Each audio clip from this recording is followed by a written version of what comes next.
जे ही बघा, ही चिमुरडी अनन्या दोन्ही हातांनी लिहितीये.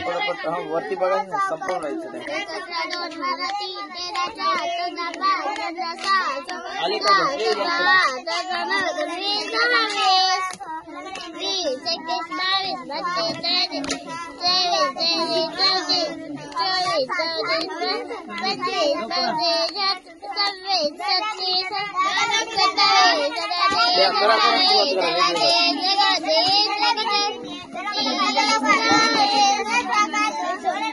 आता इकडे 51 आणि 51 लिह मराठीमध्ये.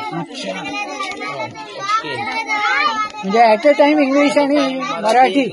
जीकेच्या प्रश्नांची उत्तरं देते. तिच्या भारताच्या संविधानाचे आर्टिकल 100 कंप्लीट झालेत. काय सांगताय सर? कुठलंही 100 पर्यंत कलम 14 मोठे 2 मिनिट.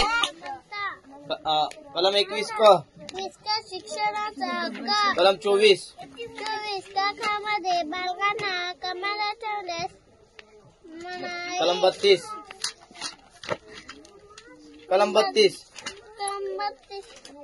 मूलभूत हक्कांची अंमलबजावणी करण्याच्या उपाययोजना. कलम 51 मूलभूत कर्तव्य. कलम 81 लोकसभेची रचना. कलम 45 10 वर्षांखाली बालकांची इकडून वेगळं लिहिते, इकडून वेगळं उत्तर देते. तिसऱ्या गोष्टीचा वापर करते. My god, she is using her brain sir. 48 Ananya, तू ग्रेट आहेस बाळा.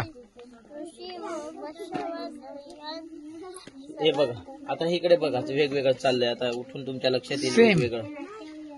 हे या इकडे.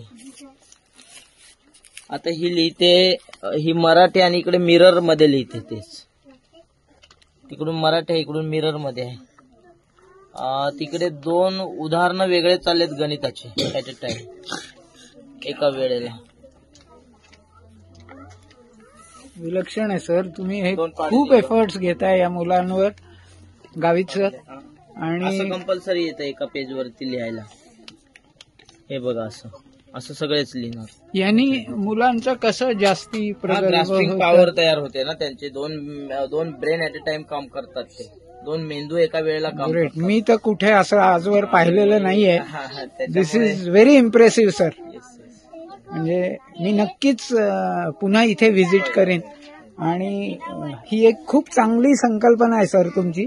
मुलांनो, तुम्हा सगळ्यांना बेस्ट लक माझ्याकडनं. ओके, येस, मस्त अभ्यास करा. सर आहेत.